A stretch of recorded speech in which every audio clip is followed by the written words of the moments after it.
place for conversations. SDAQ&A. You're safe to speak your truth. Common ground, shared beliefs with lots of room for disagreement. Tell us all what you believe and let us see if we can challenge you.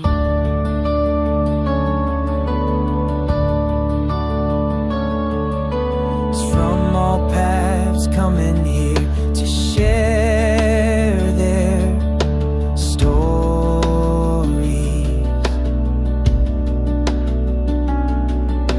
Some have left this global church,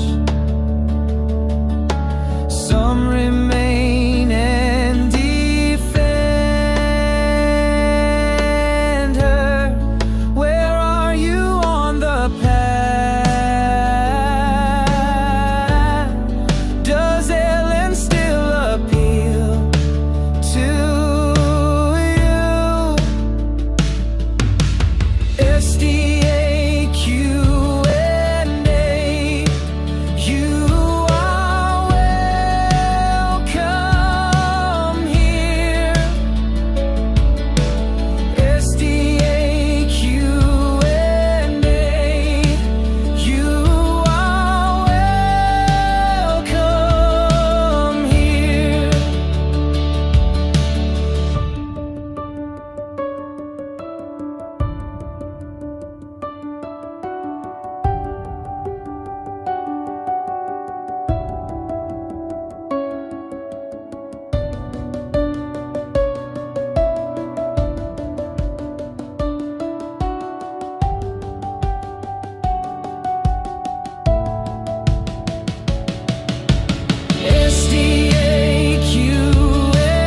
SDAQ&A, you are welcome here.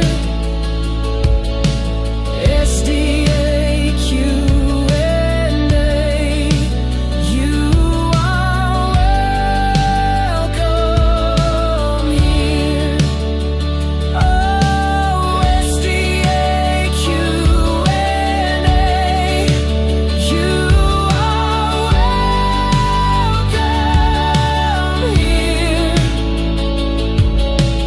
SDAQ&A,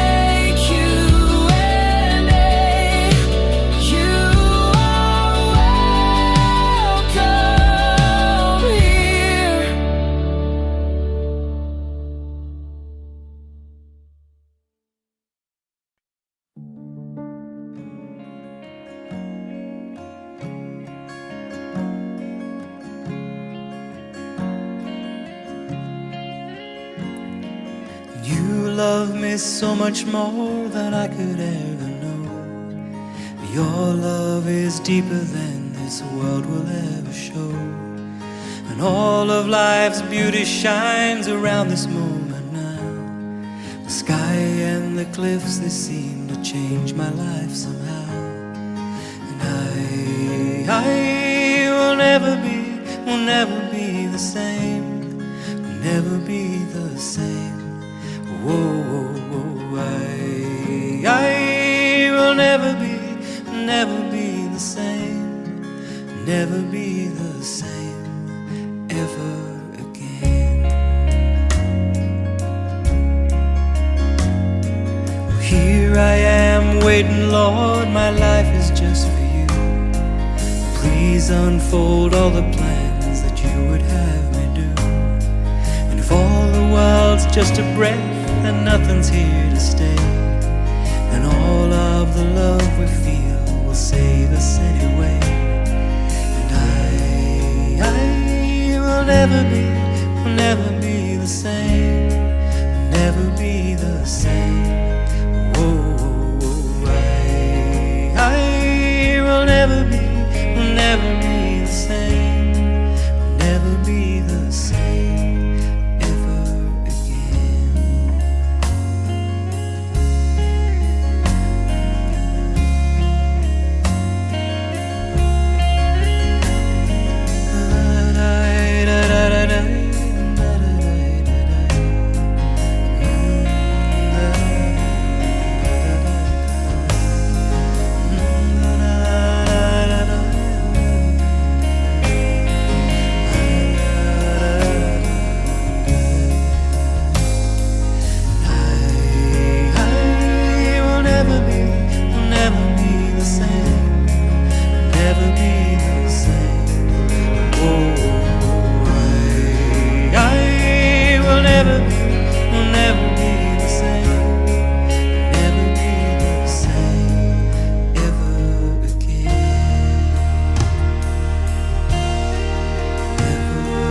Hello and welcome to SDAQ&A. Great to have your company here again today.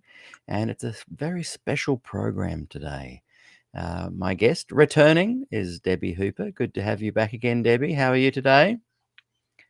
Well, thank you. Sorry Yeah, about that. I think that was me making that up. that's all right. Good to have you here. Couple of quick announcements, then we're going to get straight into it. Tomorrow, the show starting at this time is my interview with Robert Brinsmead. It is fascinating. You will need to bring a blankie and a hot drink, or if you're in warmer climates, an ice drink, ice blocks. But it does go for a good 3 hours. But you can dip in and out as you please. But it's a very interesting conversation with Robert Brinsmead tomorrow. And I see Rochelle. How are you going there, Rochelle? Is everybody on for book club this week? So Good News Fellowship this week is with Nikki Carlton. And yes, book club. I'm up for that. I'm around. And Rochelle, let's do it. So usual times for Good News Fellowship and both other shows, SDA Q&A, 6:30 p.m. Pacific time, and also 11 a.m. Friday. Good News Fellowship, 6:30 p.m. Thursday Pacific time, Friday Australia, 11:30 a.m. We try and then start book club at 8 p.m. Pacific time and 1 p.m. New South Wales time. Have I confused everybody? Basically, when Good News Fellowship is finished, we go to the other. Now, I put the Zoom link into the chat, so you can just get the chat from, the link from the chat in the Good News Fellowship, which, remember, everybody, is now only showing over at our Good News Fellowship YouTube channel. And you can just go to YouTube, which many of you are watching on now, and / at Gospel Good News Fellowship. We had Jennifer Colburn last week, incredible presentation. And as I said, Nikki Carlton this week. Now, today, have I forgotten any other announcements? Thank you, everybody, for your support. Please lean forward, like and subscribe. Let's see how we're doing today. How many people have leant forward and clicked the like button? Oh, only 6 people. Well, come on, guys. I expect you all to lean in and click the like and subscribe button. So, please do that. And thank you again, as always, for those supporting what I do with a few dollars a month, a week, whatever, one-off donation. It all helps. PayPal.me / Peter Dixon Music. It really helps me keep the show going and providing this content. Now, this is part 2 of a conversation we began, was it last week or the week before, Debbie? Oh my goodness! Sometime in the week, sometime in the 2 recent weeks past. ago. 2 weeks ago, just before the AUC meeting. the meetings. Yeah. Yes. Now, what precipitated the first conversation was perhaps leading up to it. And by the way, we've got Nerilee Smith-Dobson joining us today as well in a couple of minutes, which I cannot wait. I've really enjoyed her and her father actually their writings in SDAQ&A and on Voice, our sister group as well. So what precipitated this conversation was a lot of people a few months back were saying to me, because they knew that I'd pretty much left the Adventist Church on this women's ordination topic. I was pretty disgusted with the no vote of 2015. And people know that I've kind of really spoken out in support of women's ordination, and that the church uses it as a weapon of suppression against women. Who cares about ordination? That's not the point of the conversation. It's when you use things like ordination and say that a certain bunch of people are excluded because they can't be ordained based on gender. That's when it gets ridiculous. So people were writing to me and saying, hey, this upcoming AUC meeting, which is the union meeting here in this part of the world, the South Pacific Division, these guys are really the ones who run the church in this part of the world. The SPD are representatives of the General Conference, but the unions here, the president of the union is probably the most powerful Adventist in Australia, New Zealand, and the Pacific Islands. Anyway, people were writing to me saying, look, this is the one. This is the meeting that is going to put the conversation back on the map, and you watch. There's going to be some massive stuff happening. There's going to be some votes, and we're pretty sure that women's ordination in this part of the world is going to happen like it has in a couple of places in the world. Well, anyway, I felt, let's see how we go. So, Debbie, you and I and Paul, tell us a little bit about Paul in a moment. He was on the show with us. Peter Mashenko joined us, and we had a really good conversation. And there was a little bit of hope in the air from some of the members and on the panel that day, and some of the people watching as well. However, I felt that it was all going to end in tears, go nowhere, and land exactly where we are now. And I think maybe I'm right. Anyway, what are your thoughts there, Debbie? And then we're going to bring in Nerali.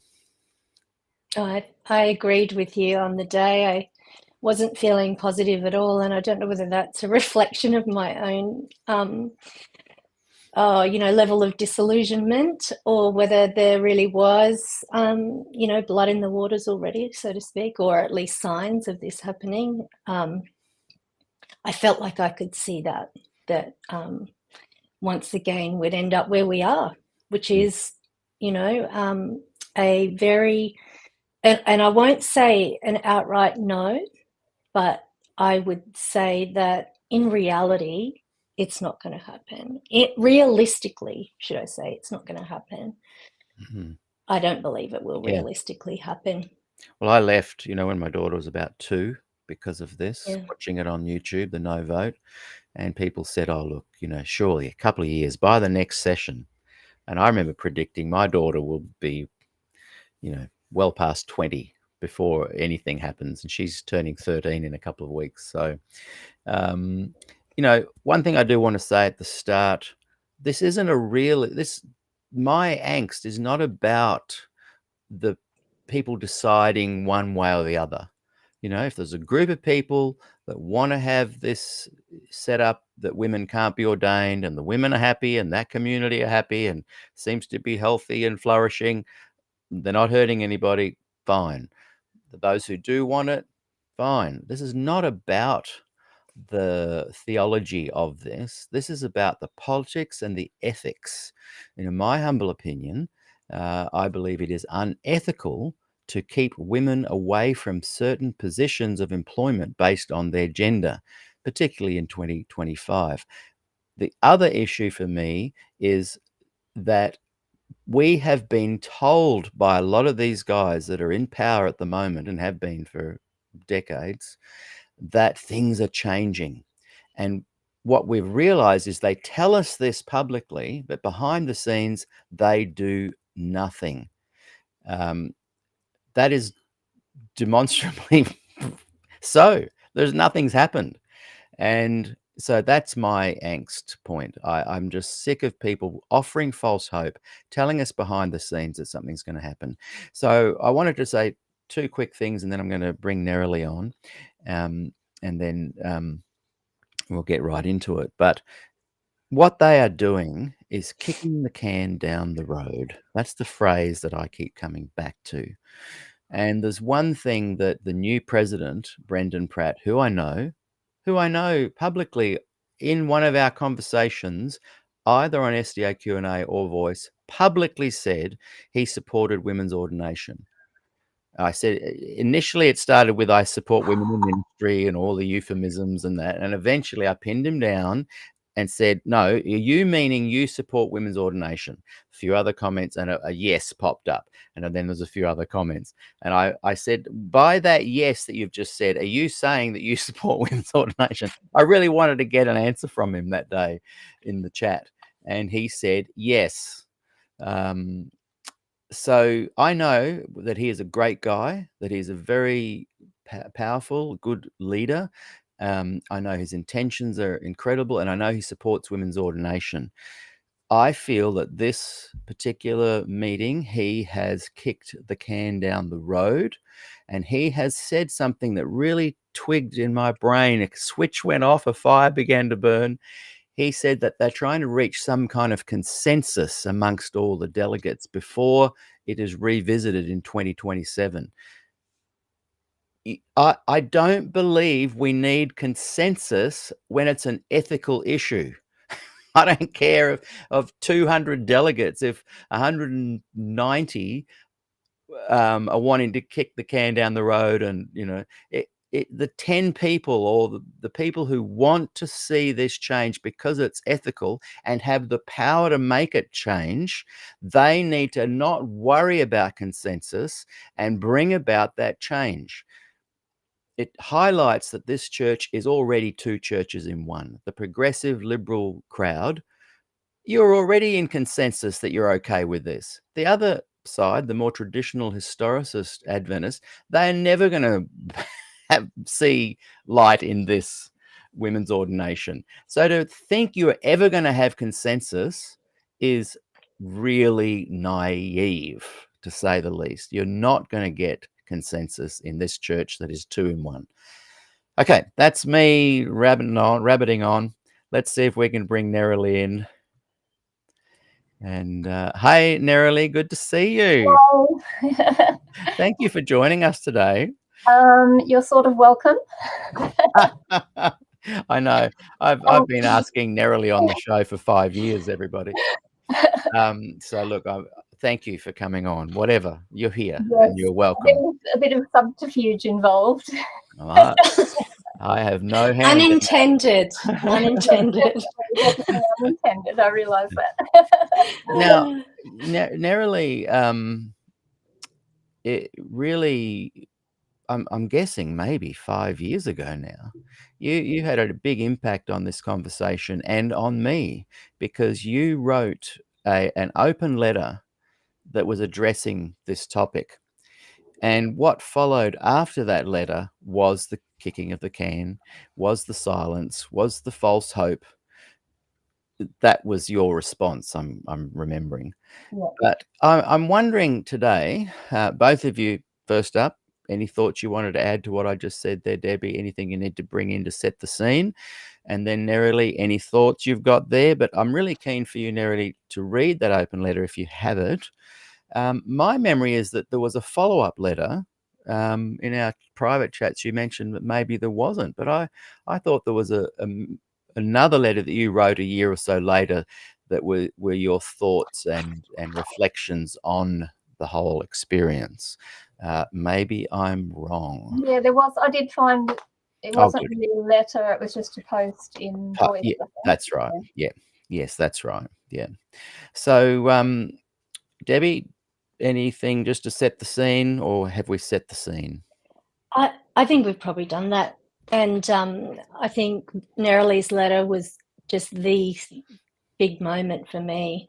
Yeah, for a lot of people. I'm really grateful. Yeah, we did a whole show on it, Nerily, and yes, I remember. yes, we really thank you for that. And in many ways, it was the Rosa Parks moment for me. And the no vote was the wow, I can't tolerate this, I'm out of here. But your letter sparked such a response from people, but interestingly, no action. And I guess what we're trying to do today is stimulate some, come on, guys, it's time to act. Your words are meaningless. Get moving. So if Nerily, some thoughts from you, and then can I just ask a quick question as well, Peter? Sorry, it just occurred to me that was 2017, wasn't it, Nerily, that you wrote that? I'm can't quite not remember. sure, I can't quite remember. It was just after the San Antonio decision, wasn't it? Wow. What Oh, year? 2019. So Yeah. it's more than 5 years. 2019 it Was was. that the Well, San Antonio? 2015 was the no vote, the Antonio. Oh, what was I reacting to? Was it an AUC? Boy, isn't it amazing? Well, then there was, so what you're remembering, I believe, is that AUC photograph of all the men. No, that's were- late. That's more recent. Oh, that was 22. Sorry. Yeah, this is Sorry, way back confused me. pre-lockdown, Yep. post Antonio. So definitely between 2016 and 2019, you wrote this. Yes, it was definitely in response to a decision. But my head is full of holes and I can't remember. I'm 90% sure, Yeah. like a lot of discussion after the no vote at Antonio and the no action and the kicking of the can down the road, you emerged a year or two after that. There was lots of conversation on Voice about it, and you wrote this letter. So Yes. let's have some thoughts from you, Nerily, and then if you could read the letter for us. And I know we've only got you for a brief amount of time, so we're going to use Yes, that I'm time currently right just for working. you. This is where I get to work, in front of my desk. Yeah, so the reaction to my letter was a huge surprise. It must have struck a chord, but you know, when I wrote it, I think we did have a little bit of a group in in the beginnings of Voice. That were talking about things that we could do that were more, public. But I really did think about 50 people would read it and, might get about 10 replies.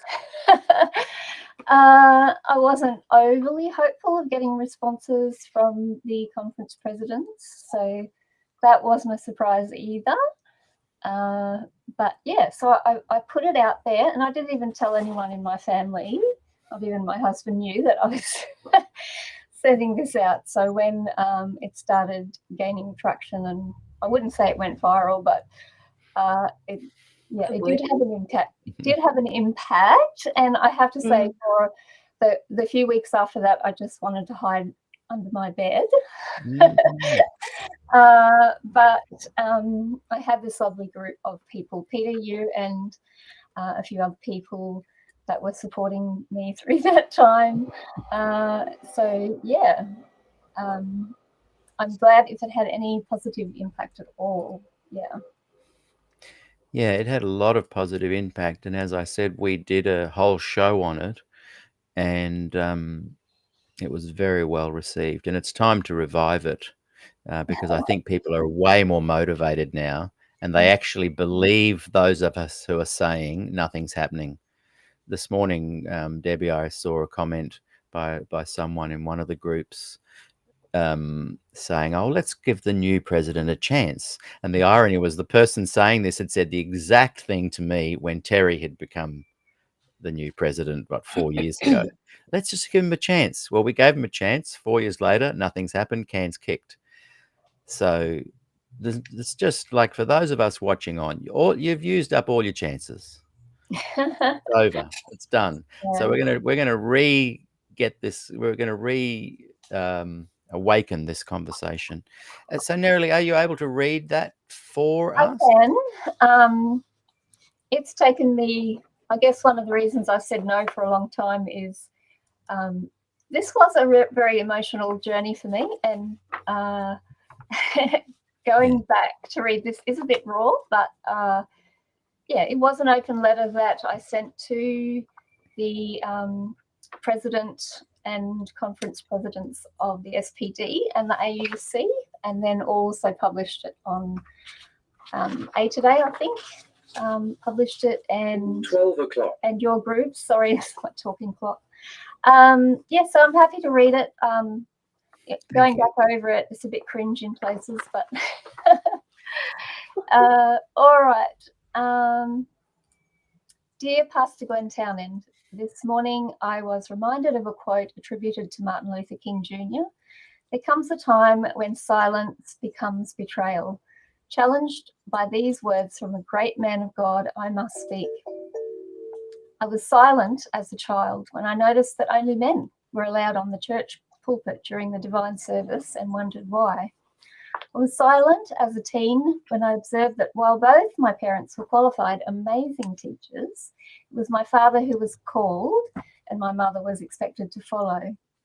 I was silent as a youth when a dear female friend studied theology at Avondale, even though they knew full well that there was no place for her in the ministry.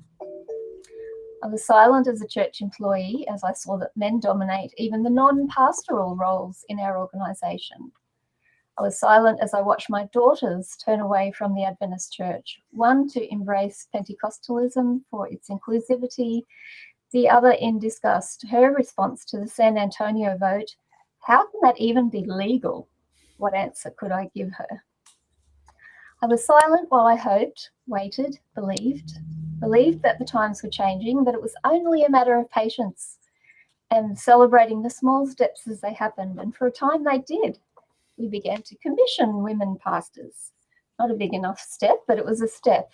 It was a sign that we were moving forward, that we were starting to live up to our own fundamental belief that we are all equal in Christ. I was confident that as a church we were moving in the right direction, so I didn't need to say anything. I could just go along for the ride. Why was I silent? Because that's what good Adventist women do. They don't make a fuss. They don't attack the church. They don't challenge male leadership. And with all my heart, a good Adventist woman was what I wanted to be. It was during the San Antonio GC that the disillusionment first set in. I had been so confident, so sure that my church leaders would stand up for me and for Adventist women in the AUC. I was sure that even if the vote didn't go our way, we would be represented, that someone would speak for us, that you would speak for us. You did not. The scales fell off my eyes. More and more I began to see the pain around me. I began to see the hurt experienced by young women who felt the call of God on their lives only to face opposition. I began to see and understand how the insidious patriarchal substructure of religion underlies all manner of inequality and abuse of women, and how a truly equal society will bring healing and abundant life for both women and men. And I began to recognize the pain that my own heart felt after a lifetime of being positioned and manipulated by my church to think and feel like a lesser being.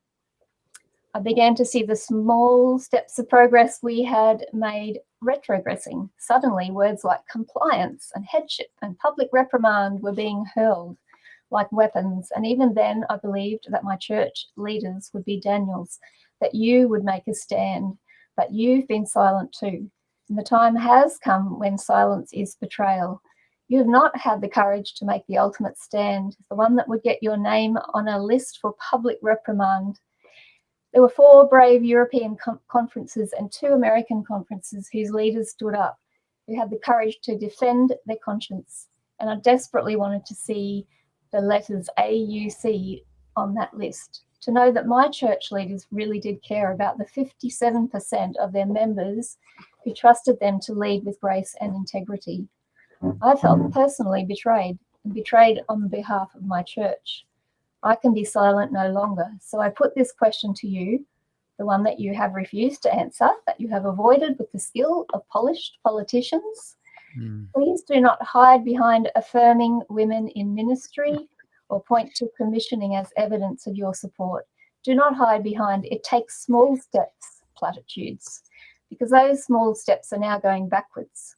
Do not hide behind an imagined cultural divide in this union conference. Please just answer this one simple question. When will AUC make a stand for equality, recognizing that we are all one in Christ and ordain women to the ministry?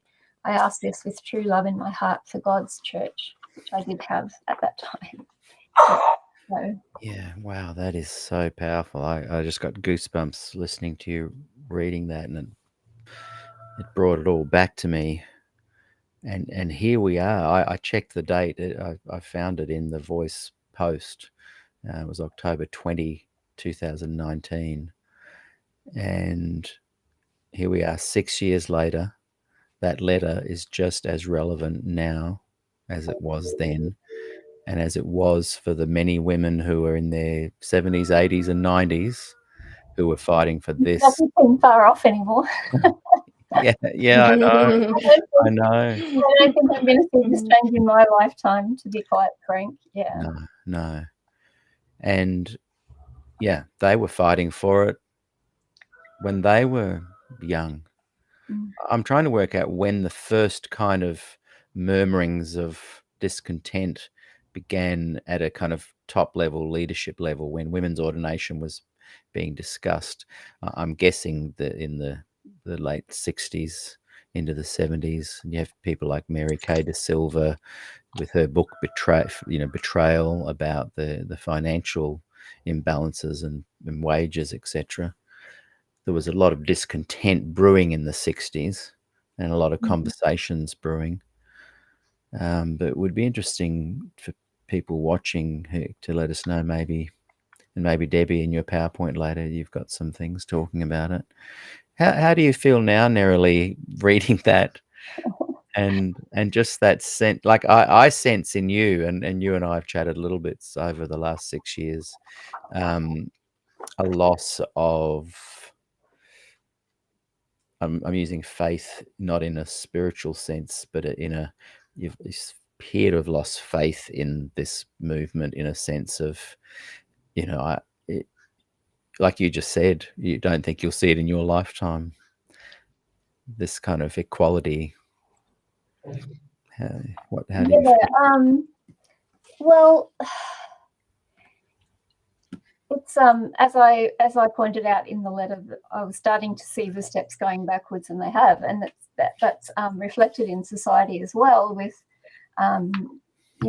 socially, our society is becoming more conservative again, and so that's why I think it's not going to happen in our lifetime. For me personally, it's really stopped being an issue now because I'm not an Adventist, and that's the first time I've said that openly in public. Oh my goodness. As of sometime last year, I did have my membership removed. It was an important step for me to take, and that was huge. Like, I know, people think when someone leaves the church, oh, they were bitter, they were angry, they seem to think that it's an easy decision to make, that we're just going to do that on a whim or because of one thing. And it wasn't just over women's ordination, but yeah, I just got to the point where you did, Peter, where I thought, you know what, I can't be complicit with an organisation. I don't want my name as part of an organisation that is not treating people fairly or equally, that perpetuates injustice. So yeah, I know that me now saying that I'm not an Adventist, a lot of people will say, well, it's none of your business, go away, don't let the door hit you. But as you would probably agree, Peter, it's ingrained in us. We've been Adventists since birth, so it's not something you just shut the door on and walk away. It's something that we wrestle with. And as humans, we have every right to speak up about any injustice we see, regardless. It doesn't have to be, barricaded behind something we're no longer allowed to speak about. That's an example of further suppression, and it makes Adventists look even more cult-like. They're trying to control us even when we've left. Yes, well, that's right. And justice and equality shouldn't be negotiable. They're not negotiable cultural preferences. They're based on the biblical idea of justice and equality. So I don't understand why this long ridiculous process has to happen to achieve that. And I just want to highlight something that Schley and I think a couple of others have pointed out. This is not about whether people decide if they agree or disagree theologically on this topic. Our angst lies with the leaders who tell people one thing behind the scenes, and then in public are saying something totally different. Schley points out that, apologies if this offends, but on being the outside after leaving the movement, it's massively puzzling why people are fighting for an anti-scriptural position just so they can preach a false I message. would disagree that it's an And- anti-scriptural position. So Yeah. yeah. And that's the point, is we get to look at the data, draw our own conclusions, and what we are talking about are false promises, false hope being offered by the part of the church, what we would have thought were the good guys, telling us, because some of us drew the conclusion that women should be ordained. They were saying to us, yeah, it's happening. So they kept us in with these lies and false hope, these false promises, these and But I think also, that about that's what we're kind of talking about. In some ways, if people like Schley, I respect that you've looked at the data and that's where you've landed. There's people watching today. That's the point of SDAQ&A, that we do get to find common ground, but that we do have divergent views. And this is a bit deeper than a divergent view. This is people lying to us, promising us something that they deeply know they aren't going to change. And we're wanting them, we're calling them out. We're saying, come on, you guys, come out into the open and share what you really think. What's really going on? Also, Peter, it doesn't offend me when someone like Schley says what he says, because he may not be aware that there was a big committee that was set up around 2014, and it was called the TOSC committee. So it had to do with women in ministry and women's ordination. They were brought together. It was a group of people like scholars and ministers and theologians who all came together to actually study that. What did the Bible actually say? And at the beginning, they actually were pretty split. There was a 50-50 split. Like, the Bible says no, the principles of the Bible says yes. But after lots of study, they actually came up with they did an informal assessment or survey of all of the members, and there were 75%, I think it might have been, maybe slightly less, who fell on the side of, we need to allow the individual cultures to make a decision about what is right for their culture and what is right that they biblically agree with, because it was split with regard to what the Bible says. The Bible does not say no. There are many, many reasons that the Bible says yes. So to just say the Bible says no is actually inaccurate. So thanks for allowing me to say that, Schley. I know you've gone, but anyway. No, Schley hasn't gone. Hasn't he? Oh, I thought he was saying David went. Oh, Dave. Yeah. Only because he had to go to sleep, not because he's upset. Oh, yeah, no, I wasn't assuming that. Can I add to that, Debbie? Yeah. The fact that we had to have the committee sit down and study this issue shows that it's not clear in the Bible. The Bible doesn't spell it out. There are contradictions. There is the text of, women shouldn't be speaking in church, written for a specific audience in a specific context. There are other examples in the Bible of women who were involved in ministry. So it's not a clear issue. So why do we choose? Why does the church choose the path that leads to, we don't need to go into all of the ripple effects of, girls growing up with micro sexism, being always being considered as less than. Even the pathways into domestic violence and all of those things that they are quite clearly linked to this view of women as less than. Why do we choose that route? If it's not clear, why do we choose that path instead of the path of equality and justice?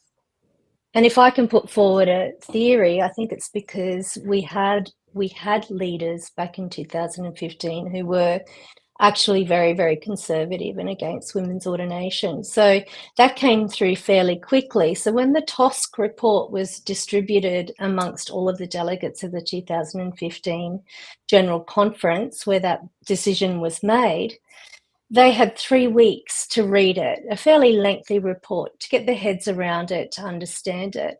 So if you can imagine all of the delegates having the time to do that, it's possible that they didn't, and that they didn't read it all, and that they weren't therefore convinced by it, and they turned up on the day to vote according to what their culture said. And because there were more people from conservative countries than from other countries that were a little bit more progressive. Also because there were many more men than women. I think there were 17% women, if I remember rightly. Also because there were only a few people under the age of 35, and I believe that was like 17% were under the age of 35. For very many reasons, the church at that point in time made the decision to take it out of the hands of the unions and the divisions, to make that decision based on culture at that time, even although the people in the TOSC committee were actually quite convinced, well, most of them were, that it should be back in their hands. Yeah, that's a good thought. Can I just make a comment, Peter, on a comment in the chat there about so SDAQ&A is about normalizing leaving the church. I disagree with that because this was Peter didn't know I was going to come out with this today at all. It surprised him. Sorry, Peter. No, I'm glad you did. And that was not a simple decision. That was my personal decision. And I'm not trying to impose that on anyone else. So yeah. And I'm sorry to interrupt there, but Stephen Beagles knows that that's not my purpose. I added the normalizing part because I'm hoping that people, as you just said, you used your own brain, looked at the data, drew your own conclusions, made your decision. I'm trying to normalize that so that people can gather together, find common ground, yes, have some great biffo and robust conversations, but to look at the data, and it's okay to leave if that's what you decide. So that's not sad, Gospel Adventists. That's actually empowering people to use their own grey matter. In fact, what Ellen White did by getting the union set up, she was the one behind that. Her whole purpose was to ensure that this global kingship that Adventist leadership has gravitated to wouldn't happen. She put the unions in place so that people like this union here, the AUC, could go, hey, our membership actually is 75% in favour of this. Let's go for it.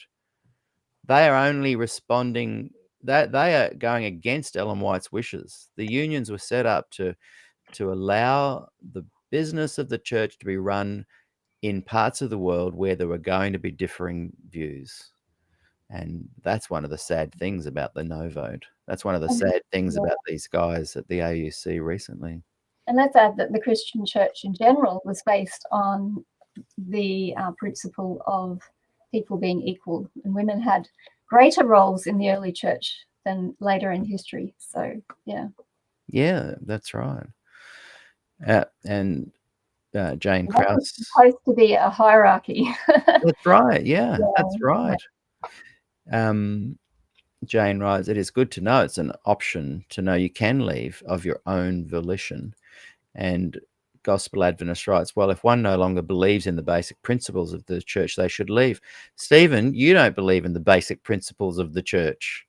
The church pillars, I know you don't believe in. You've got a version of them and you're seeing them through the Gospel Adventist lens. And I've always been promoting you and your work for doing that. But you don't believe in the basic principles as taught by Ted Wilson, the GC, Erton Kohler. And here's another little exploding thing for you to ponder, Gospel Adventists. It's okay for people to not agree with the beliefs, but stay because it's their culture and they're okay. Just don't show me the stuff. Let's just talk about it. Let's just go and hug some trees and hippie clappy Jesus freak. Let's be cool with all of that and happy Sabbath and enjoy your haystacks. There's some people that love that and good on them. So this is about empowering people to decide for themselves, and it's about calling the leadership to accountability and saying, come on, you guys, it's time to stop, telling us one thing behind the scenes and something else in public. The follow-up, and I found that as well. If you got that, you could maybe read, because I remember talking to you and you were greatly disheartened by the many responses you got behind the scenes. Go Nerily, good on you. It's good on you for speaking up, Nerily. Yes. And what happened? Well, I don't know whether I've actually said it in here, but I did get lots of responses from Adventist pastors who were, yes, I believe that women should be ordained as well, but none of them would agree to say anything publicly. And the same with the conference presidents. I only heard back from 3 out of how many were there? Can't remember. One response was something along the lines of, it was like her 2-line, your opinion is noted. It wasn't those words, but it was something like that. One was lovely person. I'm not going to name any names. Yes, beautiful. Yes, I'm totally in support of women's ordination, and I have lots of women in ministry in my conference, and that sort of thing. And then one from a conference president that I know personally, so we had a bit of back and forth, and even as a personal friend, he did refer to speaking up about issues like this as grandstanding. He used that word, grandstanding. And then he promised to get back to me on something. He wanted me to read a chapter of a book or an article or something. And then I never heard from him again. So, I didn't expect, just because I put a letter out there, I wasn't expecting to get, all of them to respond. But it was just interesting, the secrecy of so many people saying that they support women's ordination but won't actually come out in public and say it. And that's the catch-22, I think, that the church is in, that they're waiting for this ground up movement, but they're suppressing it at the same time. Yeah. So, yeah. All right, well, I was keen on the boat extended metaphor. Yeah. That's the English teacher in me. A few months ago, I wrote an open letter to our church leaders expressing my disappointment in the lack of progress towards the ordination of women. As I said, I've said this a few times. At the time, I expected about 50 people might read it and was quite overwhelmed by such a large response. I also didn't expect I would get much of a response from church leaders, and unfortunately, I was right about that. As requested by several people, I've been meaning for some time to write some feedback about the overall response. I've managed to put it off for a while. Why? Perhaps an underlying sense of disappointment. Even though my head told me that I was unlikely to get much of a response, my heart hoped for more. I received responses from 3 very lovely presidents. 3 out of 11, there you go, is more than I anticipated, so there's that. I'm bound by confidentiality not to publicly repeat anything they said. However, I can assure you that these men are fully in support of women's ordination, and also feel a measure of frustration at the lack of progress in the church on this issue, the irony behind that. I couldn't escape the feeling, though, that I was being placated. Yes, we agree with you, but trust us to handle it in the most congenial way. No need to rock the boat, leave it to us, which in essence is what I have done, I suppose. Why? Because I think I have given up. What this experience taught me is that the situation is hopeless under the current leadership of our world church. It's not that I expected a single open letter to achieve any sort of significant change, but it revealed things to me. First, It revealed that there are, in fact, many pastors, presidents, and church leaders who sincerely hope for women to be ordained, and most importantly, for a true priesthood of believers to emerge in the Adventist Church. But it also revealed a lack of willingness to make a stand.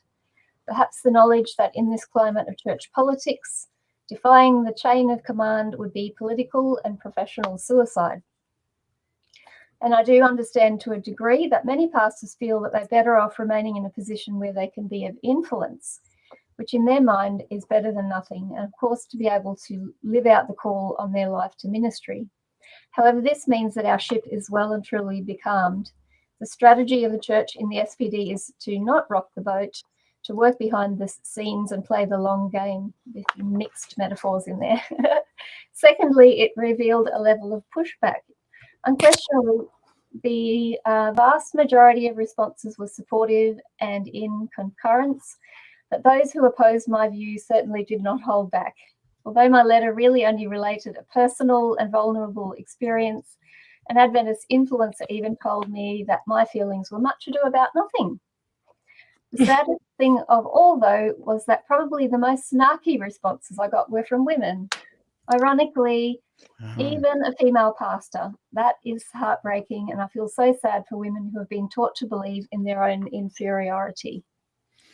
I deliberately chose not to take offence to these responses. It was my choice to open myself to attack by publishing an open letter, so I accept that other people are entitled to their opinion. Thirdly, this experience revealed to me a magnitude of frustration, disappointment, and discouragement that exists in the global Adventist Church, not just on the issue of women's ordination, but in the whole direction that the ship is being steered by our current captain and crew. I received many, many personal messages expressing the same feelings of discouragement, and I think that was the hardest part of all. The realization of just how widespread and those feelings are, and how ineffective our church is at meeting the needs of its constituents. How many people would gladly walk away, if not bound by a lifetime of being told that this is the only true church? Fourthly, it revealed to me much about myself and my own silence over the years, and why I have not made a stand before, and most importantly, why my relationship with the church of my youth is probably damaged beyond repair, even though my assurance in a God who loves and values me and my daughters and my son, beyond the prejudices and bigotry of this world, is stronger than ever.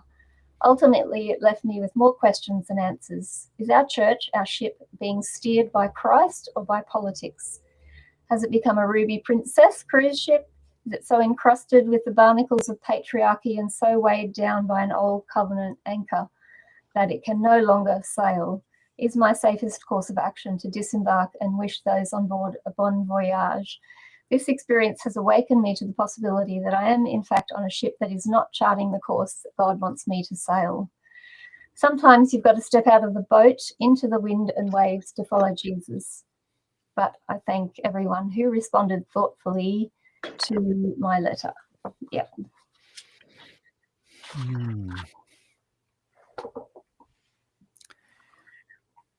Yeah, it's interesting when you put something out in public, isn't it? And you get all the I have no desire to be an influencer. No desire to be an influencer. Every possible response will come your way. Yeah. I think you handled that. I think you handled that very graciously. Yeah. Interesting that you said that you got some nasty replies from women. Yeah. When I first began to speak to this leadership issue and called out some of the people you mentioned in the first letter, your open letter, by name, not to pull them down, just to say, hey guys, look, let's get into a dialogue, come onto the show. The most vitriolic replies were from women. That's what really shocked me more than any other part of the Adventist Church. Stop attacking our leaders and you're just bitter. I'm interested. And I think that's the difference. Yeah. I think that's the difference, isn't it, between what Neroli was attempting to do and what I'm attempting to do, is that I will always treat you with respect. I will never go out of my way to make you feel small or like an idiot when you have an opinion that's different to mine. And I appreciate other people who are willing to say what they want to say and who call out these things that are unequal.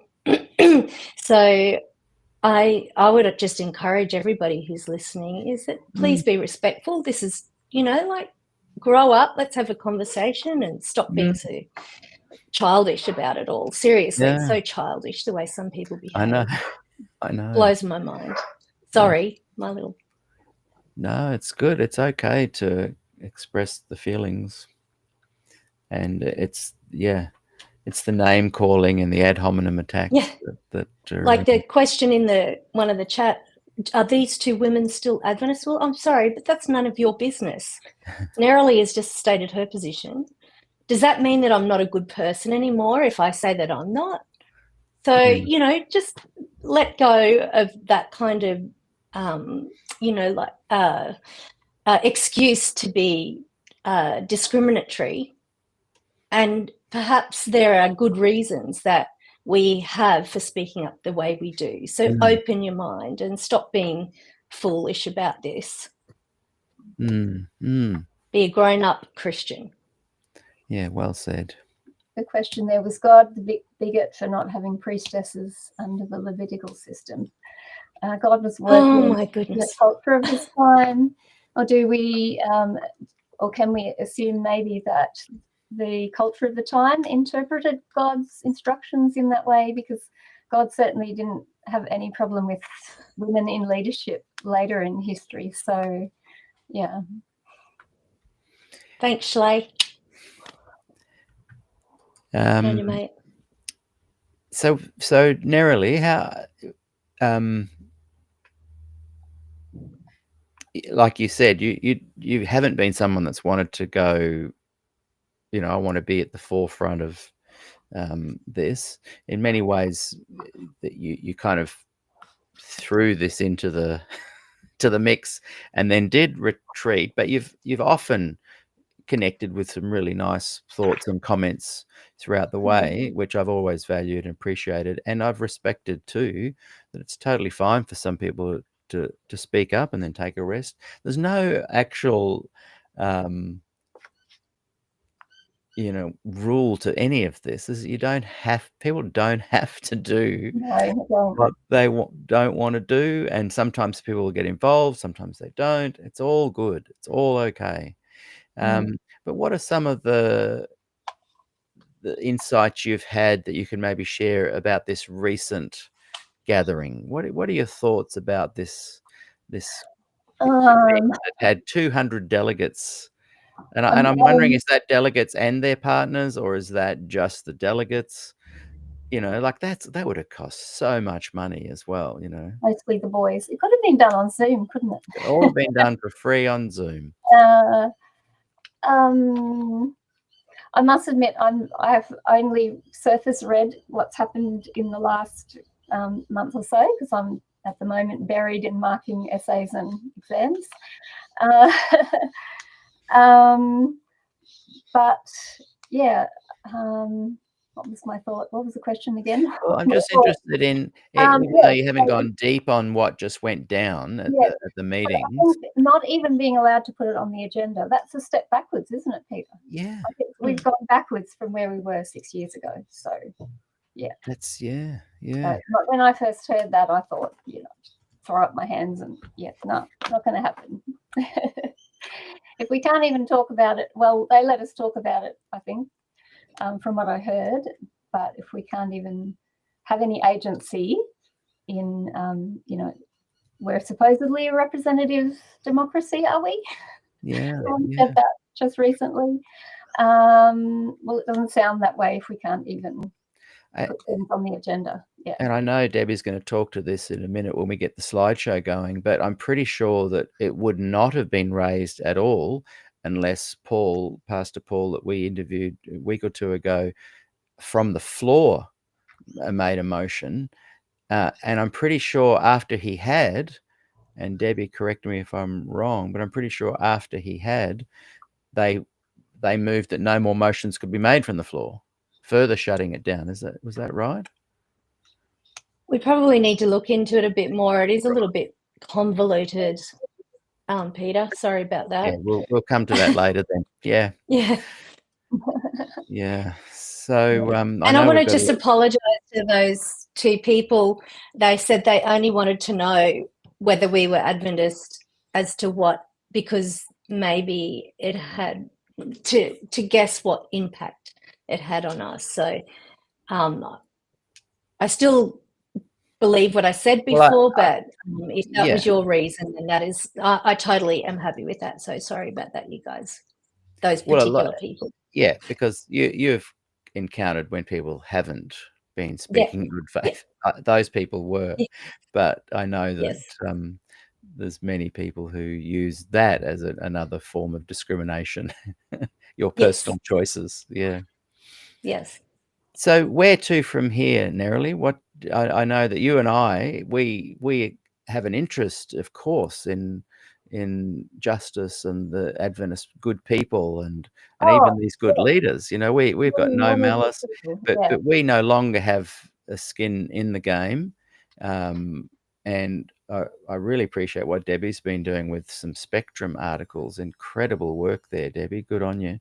So there's people contributing in ways and whatnot, but in some ways,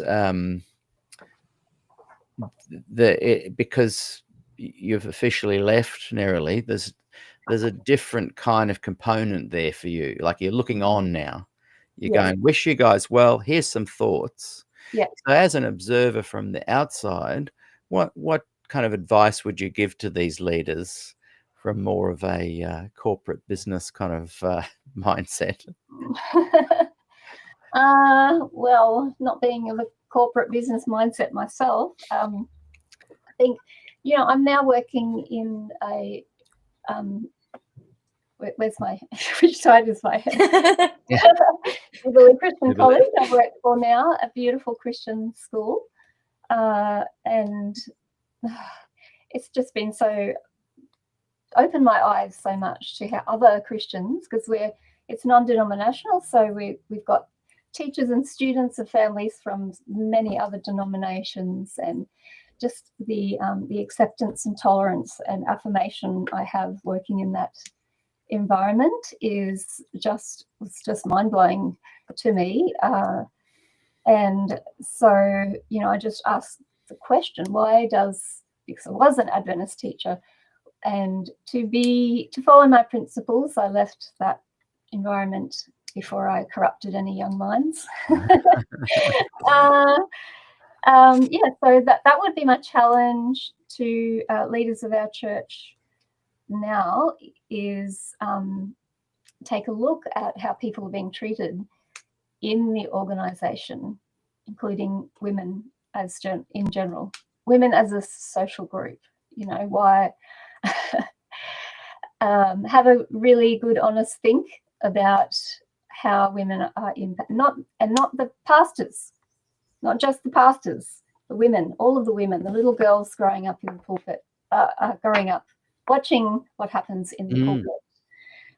Please have a think about what's happening there. And if I can I digress for 1 minute, Peter? Yeah, sure. It's just an irony at the moment. My year 10s at the moment right now are writing essays on Animal Farm by Orwell. Yeah. And incidentally, I've read a book recently on some recent research letters that were uncovered that suggest that Orwell's wife actually maybe not wrote, but came up with the ideas for and co-wrote Animal Farm, but she did not get a mention, not acknowledged. And of course, the famous line from that book is, all animals are equal, but some animals are more equal than others. And that's exactly what I see in this organisation. Yeah. It's interesting. I nearly had that exact quote at the end of my slide, narrowly. I took it off in the end. Yeah. Anyway. So, a lot of these leaders are going to be or are watching the show today. what would you like to say to them, Nerily, before we let you get back to work? Yeah, just have some courage. Be a Daniel. Be a Daniel. Stand up for what you actually believe. Don't just hide it behind closed doors. What are your thoughts on this notion that they need to get more consensus before 2027, where they plan to discuss it again? Did Jesus wait for consensus before walking into the temple and upsetting the tables of the money changers, the money collectors? Exactly. Did he wait for consensus? Did he wait for consensus before he delivered the first gospel message to the woman at the well? Exactly, yeah. Did he wait for consensus when he defended the woman caught in adultery that was about to be The stoned? Good Samaritan? Yeah. Jesus waited for no consensus. He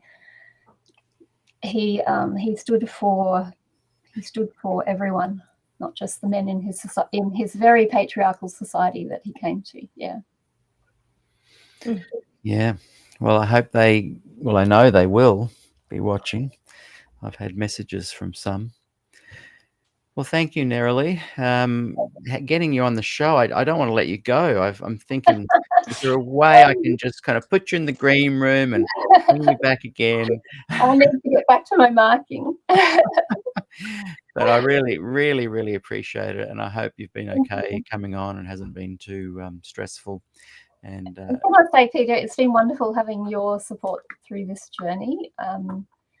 People often accuse you of nefarious motivations, and I can show you that Peter is very true-hearted. And Debbie, one of my dearest friends, we've got closer through this this journey. And I noticed in one of the videos recently, she said, "Oh, I don't think I should be speaking to this. I'm gutless." Debbie is not gutless. She is anything but gutless.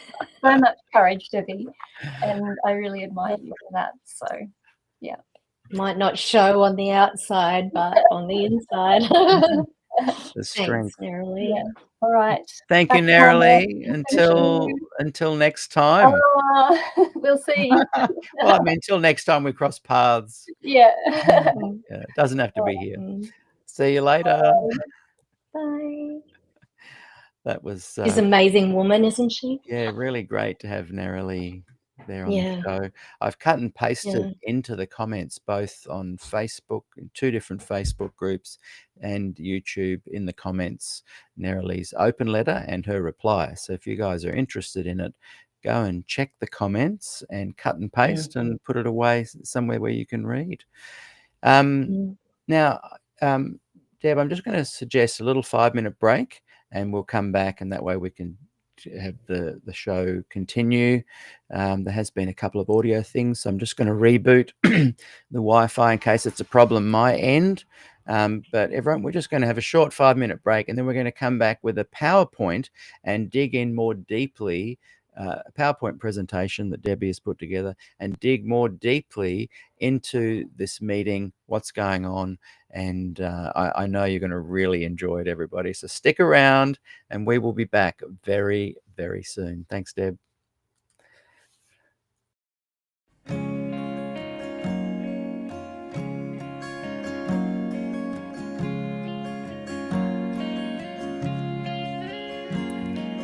You love me so much more than I could ever know.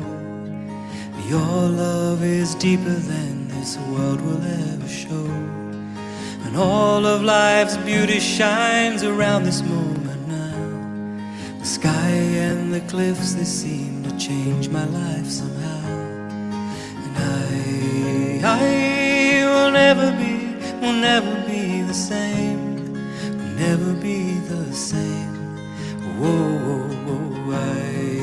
I will never be the same, never be the same ever again.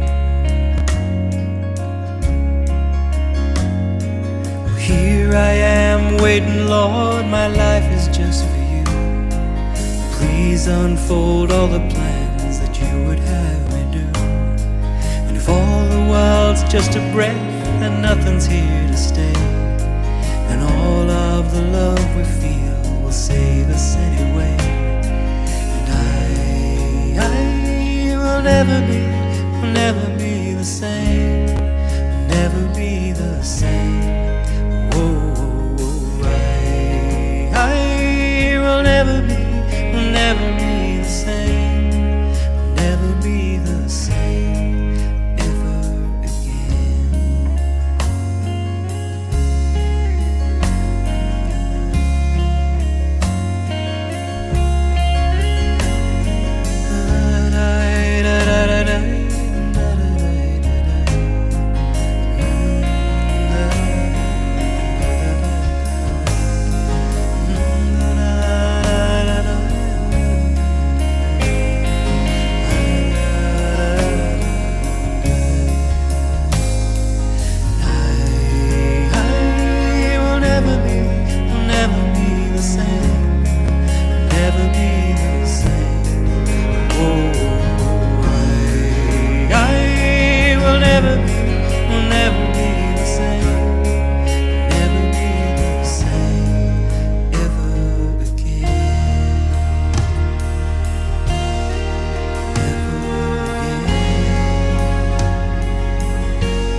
Love me so much more than I could ever know.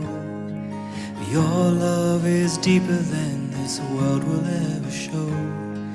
And all of life's beauty shines around this moment now. The sky and the cliffs, they seem to change my life somehow.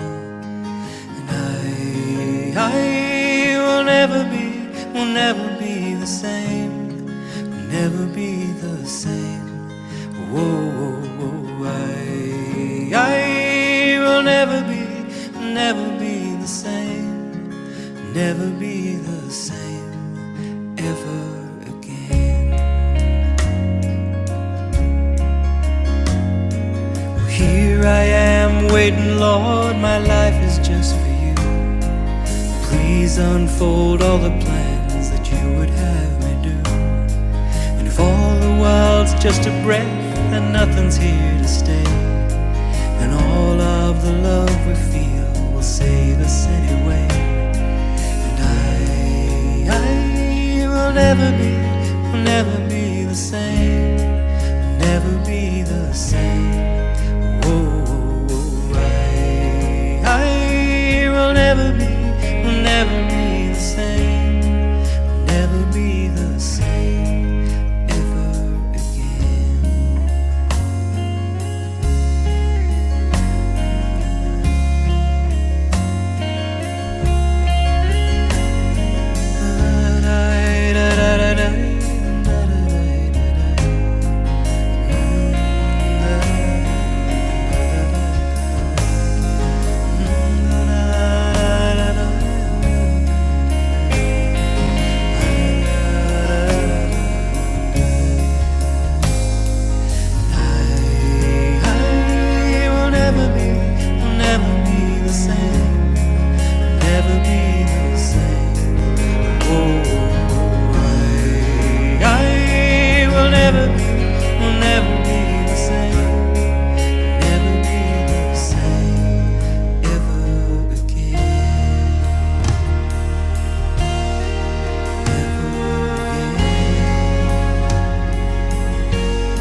Hi, everyone. It looks like I am your host for today, Peter Dixon.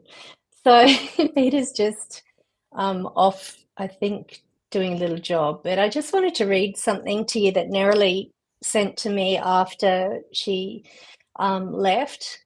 She just said, I forgot one thing I really wanted to say about the little group we had at the time. That was back in 2019 when she was more involved in SDA People's Voice and SDAQ&A.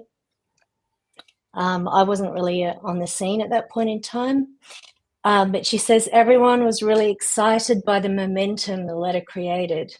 And there were all sorts of ideas and plans and things that other people said they were going to do. And apart from Peter, they did ... nothing.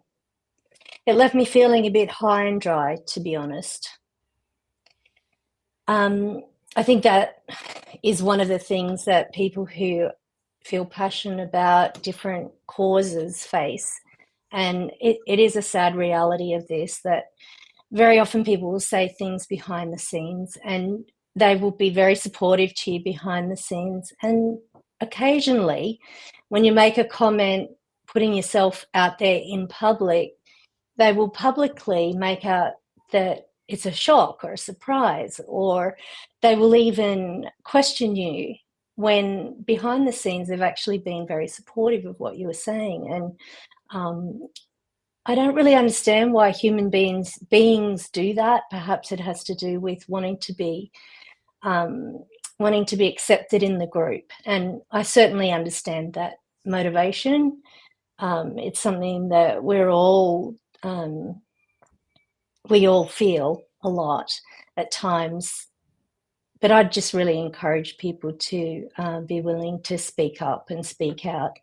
I was even speaking to a lovely gentleman a week or so back about this topic. He's a theologian, and he's talked about helping me even with writing an article about the biblical reasons for ordaining women, or not necessarily ordaining, but having women leaders in the same capacity as men. And I said, so did you sign the petition? And he said, no. And I was a little bit shocked at that, a little bit let down, to be honest. I think that petition that Peter Mashenko put out a couple of weeks back is something that would allow the Adventist Church to know that there are more than just a few of us who are interested in this particular topic. So yeah, if you manage to find the link for that again, maybe we should put it in the notes, Peter, from the petition from Peter Mashenko. Yes, yeah. It wouldn't hurt, because I know a lot of leaders were forwarded that petition, and it is a live link. So if you go in and you continue to sign up, then they will just see the numbers mounting of people who are very interested in this cause. Yeah. And even though I wasn't here, I could hear everything, and I'm glad Nerily added that, because often when people get fired up and they think, hey, we can really do something, the rubber hits the road and people drop away for various reasons, and that's okay. There's no judgment on people dropping away. I was involved with quite a big women's ordination group, and I'm not about fighting for these causes. I'm about fighting for people's right to speak. That's my big thing. Freedom of speech is my big thing. And someone pushed and pushed and pushed, because I'd been, so vocal of how disappointed I was. It was around the time Nerily's reply had come out. And so I eventually said, okay, well, here's some suggestions of what you can do, in my humble opinion. And I was kicked out of the group because they'd finally gotten me to share some practical ways that you could bring about some change. And I listed 5 or 6. And the administrator wrote to me and said, oh, it's just too provocative. And I thought, okay. So I didn't go back for a long time. And every now and again, I go back, and I've got to be careful not to be a bit smug, but I keep, saying things like, "So how's it all working out for you guys?" And after this recent meeting, which we are now going to dive into, Mm. Nerily just pointed out it has gone backwards because they removed the right for discussion. It went from being something they were going to vote on to something they would discuss to something that couldn't even be discussed. Okay, well, let's get I was into wondering whether you wanted me to highlight what the difference is between commissioning and ordination let's before bring up we go into let's that. bring up the PowerPoint and get into that. And hopefully that can be seen there. So, Debbie, over to you. Okay, so I know we talk about, women are only commissioned, men are ordained, but do we know what the differences are? And it's not always easy to find these things, but with the difference in the roles that men and women are allowed to do, the policy that imposes that also creates flow-on effects, and those are sociocultural barriers that women in ministry often have to face. And I think we need to be really conscious of those things. All you have to do is imagine what it would be like to be treated as a second-class minister, pastor, to not be allowed to do certain things that other people are allowed to do, and then imagine how the members in your church might look at you when you come up with something that isn't very popular with them. So anyway, with women commissioned and men ordained, men and women can both be eligible for senior pastor roles and some conference roles. They can both serve, officiate and perform rites, excluding some men-only things. They can work anywhere in the world. Well, that is, and I'll just I should have put an asterisk there, where female pastors are welcomed, and they're not welcome everywhere. The men-only roles, because they are ordained, they are eligible for presidential roles in the conference, union, division, and GC. They can ordain elders and deacons, whereas women cannot unless they get special permission or they have a man who's helping them. They can organise churches. Sorry about that. So men can organise churches, and what I mean by that isn't just your basic pastoral role, but it's actually more of an administrative thing that is about making churches. To be honest, I'm not 100% sure, but it's something that when new churches come on into the conference, they can be part of that process, and they can baptise without oversight. Men can, women can't. So there are some distinct differences there for some reason. I just wanted to quickly run these photos past you. So as you can see here, there is Ellen White. This is actually the General Conference, 1901, Battle Creek. Have a look at this next thing. This is Australia. These are our first missionaries. So this is these missionaries were to PNG. These missionaries were to Philippines. So you see that the women are very involved in those two things. And then we come to 2022, where the AUC comes back after COVID, proudly says, we're back. And we were all quite shocked. So we've gone from where women were involved in leadership here, although you see a huge number of men. I can't see another single woman back in that time. I'm not trying to represent it as anything other than what it was. How women are affected by decisions and employment and careers. And then in 2022, where you don't see another female face, and Pastor Terry Johnson, who was the great, what I might call the great hope, when he was elected. I think it was 2021, or could have been earlier. I can't quite remember, but as AUC president, when he read the comments on that, there were a lot of us who wrote about that as well. for Adventist Today, and he said, "I read the disappointment and it cuts to the quick. We can do better and we must through the processes that we have." But let me just point out that the AUC XCOM from 2021 to 2025, these are the representatives on the executive committee of the AUC who make the decisions. There are 3 representatives that actually doesn't fit under there. But anyway, these are all union, and there's the president, the secretary, and the CFO. They were all men. They have a nominal departmental director who happened to be the union ATSIM director. He was a man. They have the local conference presidents. There are 9 conference presidents. 9 were men. There were lay people from these conference states. 5 were men and 7 were women. The SDA employees that were on the committee, the XCOM, came from these places. 1 was a man, 2 were women. So in these cases, potentially you might say people who have less power, they had more women than men.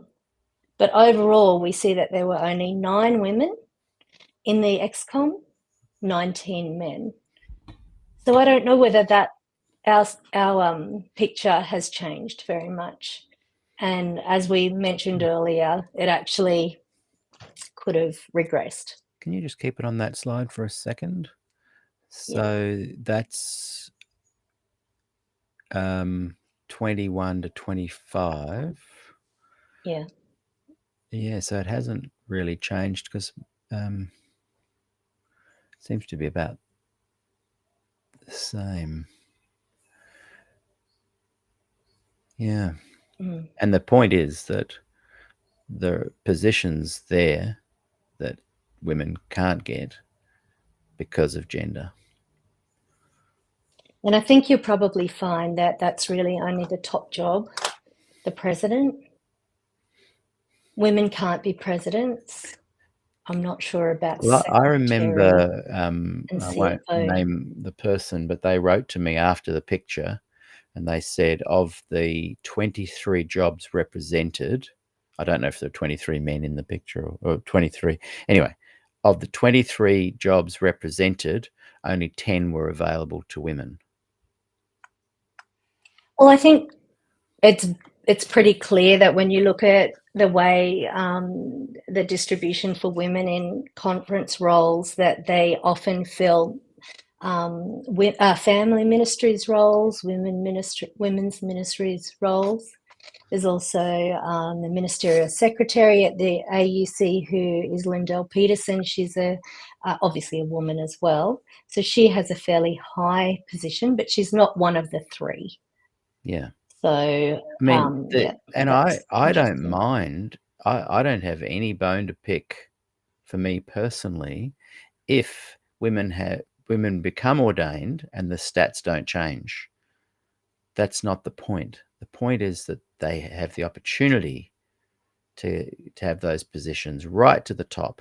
And even if there's just one job in the whole of the Adventist Church, let's say there's just one, just the GC president of the global church can't be held by a woman, and every other position can, in my humble opinion, from my perspective, that is wrong. That they can't have the opportunity. Yeah. Yeah. And that's, but it also makes you realize that Terry Johnson got fairly waylaid in his commitment to do better. Yeah, he says, I read the disappointment and it cuts to the quick. And to his credit, he didn't delete all of our comments on that post. Yeah. We can do better. And does it say we will and we have learned through the and process? we must. And we can do better and we must. Yeah. And through the they process. have not done better, is your point. No, they have not done better. That's the point, basically. Someone so anyway, I thought that was... someone just asked, are those men all white? No, there are 2 or 3 that aren't, and any person of color and ethnicity and is allowed to apply for those jobs and get them based on merit, and that's okay. I don't mind if we don't have equal representation in this particular situation. It's not about equal, let's make sure we've got 3 gay people and 2 50-50. trans people and 10 Yeah. women and 10 men and a reflection of ethnicity. In my opinion, I could be wrong. I just think that the problem with this picture is that there are certain positions that women can't even apply for because of their gender. That's it. That's the problem. Yeah. Yeah, I think so, and have influence on the church. And that's what we're really concerned about, is that women, the perspective of women is not represented at all, despite the fact, well, not at all, I shouldn't have said that, but despite the fact that women make up the majority of the Adventist church. But anyway, I'm trying very hard here in this to show you what happened in the lead up, and including the AUC constituency meeting, because I had a long conversation with Paul Katanka, who was on our interview 2 weeks ago, who I have a lot of time for. He's a great guy. Actually, I don't disparage or want to point out individual failings in any of this, but just show the patterns that are there. So Paul and I had a great conversation. He allowed me to see what happened behind the scenes, so some of that will be reflected in these slides, and there's only 3. Don't stress out, because it looks that slide looks pretty full there. But I've called it layers of obscurity and how democracy was deferred, and that's probably my summary for what happened during the recent AUC constituency meeting. And that meeting occurred, in case you're unsure or can't quite remember, it actually occurred only a few days ago, on the 31st of August to the 4th of September. So, right. So it's very quick review of what happened leading up. Obviously, there were the executive committees of the states. 4 of the 9 requested that there is a review of ordination. That was North New South Wales, South New South Wales, Victoria and WA. Because 4 of 9 met the constitutional requirement for it to be placed on the AUC agenda, it made it onto the agenda, which meant that it would then be allowed to be voted on. The actual requirement is only a third, so that means there was one more than the third that of the states, the total number of states in Australia who asked for this. This actually happened to be the first time that ordination made it onto the AUC agenda in 10 years. Wow. Yeah. Before that, it appeared that there was some stonewalling. I know that when I was talking to Pastor Coppaciano from North New South Wales, he told me that they hadn't wanted to look at it before, despite some requests. So it appears that there had been some other requests for it to go on the agenda, but that the AUC was not willing to go there. In 2025, throughout the lead up to this, the AUC website mentioned ordination will be on the agenda, and 2 extra days were allocated for that item and for voting. They knew that it would take extra time. There was no public notice of what the agenda item was, but because there were 4 different requests from the different states, and there were 2 that were more in line with each other, so that was North New South Wales and South New South Wales, that was the agenda item that was picked up. So that had to do with things like questioning whether ordination was even biblical, also bringing in, like, what is the role of elders, and the Bible speaks of ordaining elders, but there's no, or was it commissioning elders? Now, Victoria and to some extent Western Australia also wanted the union to look at women's ordination. Victoria were very strong in that request. They just wanted us to start from an even playing field. But when the Australian Union Conference Executive Committee got together to have a look at those requests, they pretty much ignored the women's ordination part of the issue, and they said that they will be voting on the biblical nature of ordination and where the laying on of hands and priesthood of all believers comes into it, which affects the equality of elders with ministers and how that impacts mission. Victoria and Pastor Paul specifically said that it was unrealistic. Ordination is the cornerstone of the SDA ministry, and what you have to do to change ordination or to say that ordination is not actually biblical, you would then have to go through and make multiple changes. You'd have to change the SDA manual. That only can be done at a GC level. And then the pedants come out in those GC sessions where they're questioning every jot and tittle, every comma and full stop. It would also have to be changed in policies of the SDA Church. It would also have to change constitutions. And for what? The question is it really going to have an impact on mission or not? So they had some queries about that. In July, August, that's when the Spectrum article came out that I wrote, where I'd heard that there was the ordination that was going to be on the agenda, and I was just questioning, why don't we know anything about this? So I started to ask around, and I contacted North New South Wales Christian Coppaciano, who was very helpful in helping me understand it a little bit. But I didn't realise that there was more to it than that. And so Pastor Paul Katanko from Victoria, who was on our interview, wrote another article in response, and he pointed out some very interesting things about it, which stimulated our discussion. It made Peter M. Mashenko decide to put out, we had a chat about it behind the scenes, and he decided to put the petition out again. And then there was the interview. So that was in the lead up. Then you'll notice the change in colour. It starts looking a bit sad, unfortunately. There appeared to be no guidance. I couldn't see any guidance when I was looking at, how are the constituents to really know what this issue is about. There was a lot of silence around it. For some reason, North New South Wales and South New South Wales, in the dying moments before the constituency meeting, decided to withdraw their ordination motions. Why was that? Well, I think I know the reason, and I believe that maybe due to the fact that it was a fairly difficult topic to understand. The AUC asked those particular conferences to withdraw their motions, and so that's what happened in the end.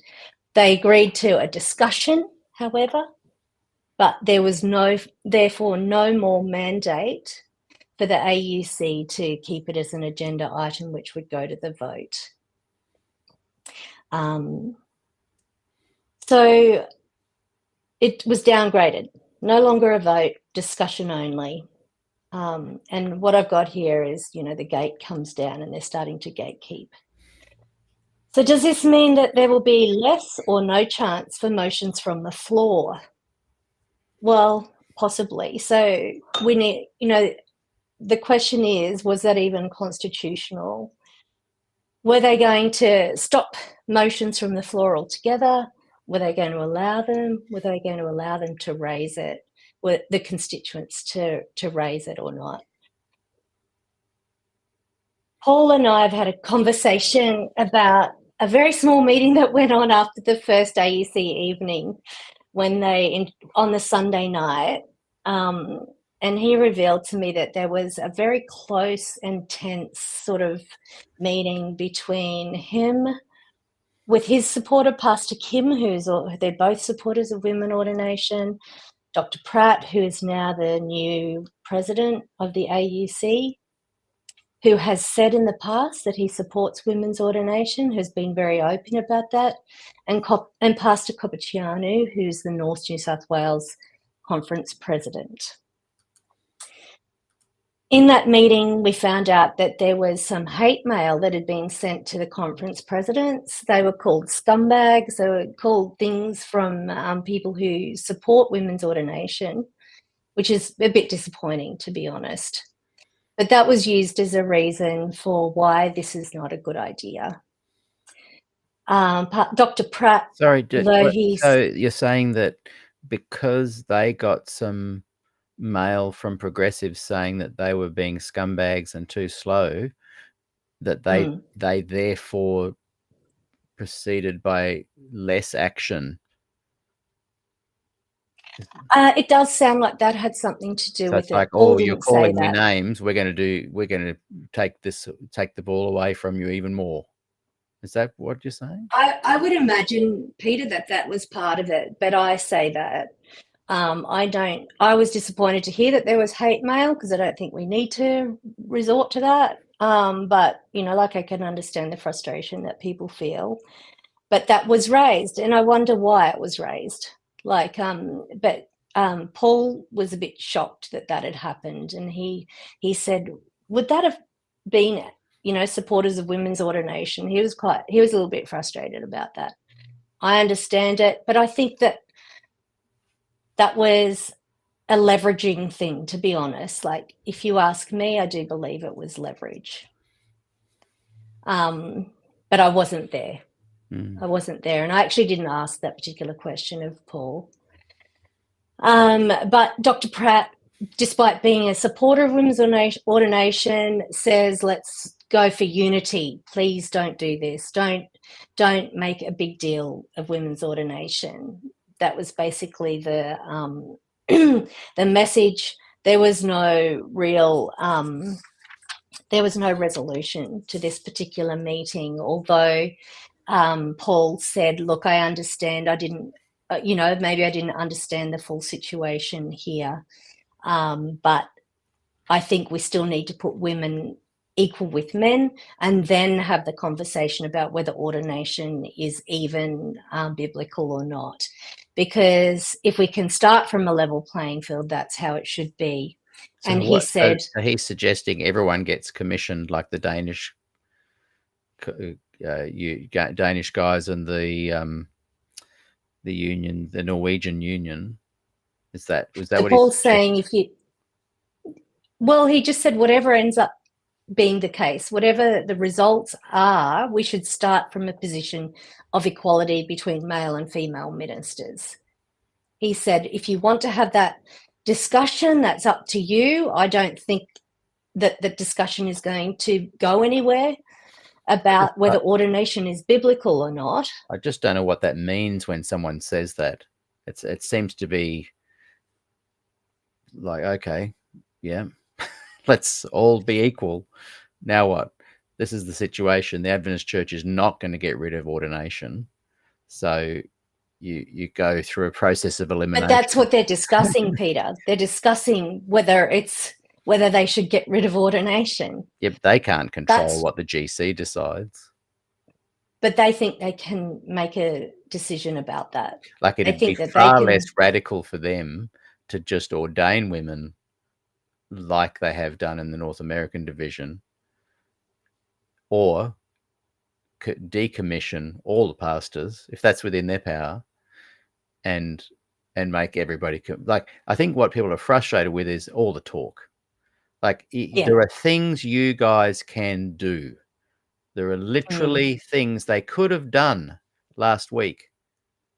They could have said, right, we're going to decommission, we're going to ordain everyone. But it's just all passing the buck. It's kicking the can down the road. And like you said in your points there, that come 2027, none of it's binding anyway. What are they talking about? This promise of 2027. Let's wait another 2 years for nothing. Yeah, so this is the discussion that was going on, and it frustrated Paul as well. He was saying, like, fine, whatever you want to do about ordination, but let's start off with just making sure that male and females in ministry are equal. Let's start from That's that. a very good starting point. Just Yes. point. Yeah. So, and he did not, while they were saying, please don't say anything, please don't say anything, he says, well, I'm going to go back to the ladies that I'm here representing and put it to them. And if they want me to speak up, then I will. And they did end up wanting him to speak up. Good. Yes. So there was a lunch meeting that occurred after that. And this is something that I think we can look at Brendan Pratt and see that he's being very inclusive doing, because no other AUC president has done this. He had a lunch meeting with the ladies, the women in ministry. There were 6 or 7 of them who came along to that meeting, and also some men. And he basically said, look, I'm really interested in doing this. But the women gave him an absolute serve. That's what I heard. That was the wording from Paul So just say, in that lunch meeting. Just say that again. Just repeat what you've said there again. It hasn't sunk in properly. Yeah, sorry, I'm being No, it's not there's you. so much to it. It's me. It's not you. It's not me, it's you. Yeah, so there was Brendan Pratt agreed to meet after the meeting with Paul, Pastor Kim, and Christian Copciano. He agreed to have a meeting with the women, a lunch meeting, which they all collected together for. Yes. So he listened to them, which was nice. The women apparently, according to Paul, gave him an earful. So if we're all wondering how do women feel about this, I think what we can say quite confidently is that women in ministry may not be speaking up now because they will obviously get a very negative reaction or response from. But you're saying that in this meeting where there were women present, they all gave Brendan Pratt a serve. Yes. Right. And his reaction to being given a serve was what? He listened. I believe he was empathetic to them. I believe he wants women to be equal with men. However, it was put on the back burner. And he said, trust me, basically. I wonder if Terry had similar conversations at the start of his leadership. The women were pretty quiet back then, were they? Put it this way, there has never been a meeting between the president of the AUC and women and a group of women's ordination supporters, including women in ministry, until now. I remember back at that point in time how everybody was saying, oh, Terry's a great guy, and I believe he is a good person. Terry's a great guy. He wants women in ministry. However, I don't think he did anything in that time to actually advance these women basically said, look, we don't want a repeat of this. We're speaking up. We're letting Yeah. you know that we are not happy. And he said, look, trust me, don't cause a big stir about it now. Things are going to change. Is that essentially what your takeaway was? Well, essentially, I believe that would be what the takeaway was. And so Paul said to them, do you want me to? Paul, you haven't spoken to some of these women yourself directly. I have not. However, I'm hoping that some of them will reach out, and I have given my contact details to them. It's a bit scary, understandably. Yeah. There's got to be a time though when there's got to be a time when, like, I'm amazed we've had Paul come on. I've had Neil Thompson come on. I think Nathan Brown Nathan for Brown Women's mentioned it. Ordination, I'm pretty Yeah, sure, on the show. yeah. So there's been 3 people in now 10 years that have publicly, since the no vote. But I think it's only going to really take hold when actual women who are commissioned, that are involved, were delegates, publicly speak up their concerns. I think that's only then that the guys in leadership are going to start taking action, when it's all comes out in the open. And I just I think feel so. percolating. Some of these women write to me as well, and I feel percolating in the background is a moment where, like Nerily 6 years ago, couldn't be silent anymore. I feel I like have there's gonna empathy come a for those. time. Oh, at 100 Yeah, I'm but not in why don't cajoling they? mode. I'm not in cajoling mode. Yeah, I'm in observational mode. yeah, I feel it's gonna yes. happen. I feel there's a moment about to explode where these women have had enough, and they're gonna publicly talk. I'm not cajoling. I'm not Yeah, saying they should. I understand what's at stake for them, but something's brewing here. I think at the moment, and like up until that moment, and I'm wondering how they feel now, and I agree with you. Surely this has got to feel like it is just a bridge too far. But up until that moment, they felt that it was hard. I know that they've been accused of self-promoting if they speak up personally. They're accused by church members of self-promoting by doing that. Why do you want that? You must, have an ego. And they feel that they need men to step in too. They need the support of men. They need men to be visibly supportive of them. So It's there are such an lots of interesting thing, reasons. like when you say that, because I know a lot of men who aren't leaders, but people like myself that have stepped up and spoken, and I've literally had women, the good women, the women who are fighting for this, tell me to pull my head in. Stop speaking up on our behalf. We can do this now. We've got this. I'm not doing it for them. I'm not doing it for the guys in leadership. I'm doing it for my daughters. And I'm not even an Adventist anymore. But I'm even using that as a bit of analogy. I think people that really care are doing it for their daughters. And I can just feel brewing. Like when you've talked about that group of women that talked to Brendan Pratt after or during the meetings or whenever it happened, I could just even sense and feel their angst. They're not happy. Yeah, very angry. No, they're not. And it was they're gonna really one day helpful go, for "Hang me to on." hear that. Say that again? Yeah. I was saying it's helpful for me to hear that because there's silence from the ministry, there's silence from the hierarchy, and I'm saying surely this is how they feel, and now I know they do. They are upset about this. I'm not going to stop. I'm not going to stop. So I think there has to come a time, as you said, that they start speaking up as well.